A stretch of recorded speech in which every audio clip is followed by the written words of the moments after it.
সে এমনভাবে কথা বলে যেন সে সব জানতো। সে এমনভাবে ব্যবহার করে যেন সে একটা পাগল। সে এমনভাবে কথা বলেছিল যেন সে ঘটনাটি সবটুকুই জানতো।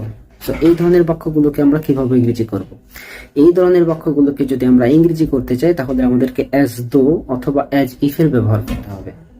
অ্যাজ দো অথবা অ্যাজ ইফ এর অর্থ হচ্ছে যেন। স্ট্রাকচারটি হচ্ছে অ্যাজ দো এবং অ্যাজ ইফ এর প্রথম অংশ প্রেজেন্ট ইনডেফিনিট হলে পরের অংশ পাস্ট ইনডেফিনিট হবে, অথবা অ্যাজ দো অ্যাজ ইফ এর প্রথম অংশ পাস্ট ইনডেফিনিট হলে পরের অংশ পাস্ট পারফেক্ট হবে। For example, he spoke as if he had known all.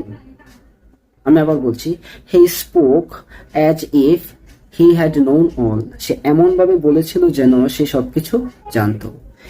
এখানে লক্ষ্য করুন, হি স্পোক অ্যাজ ইফ এর প্রথম অংশ পাস্ট ইনডিফিনিট এবং পরের অংশ পাস্ট পারফেক্ট হয়েছে।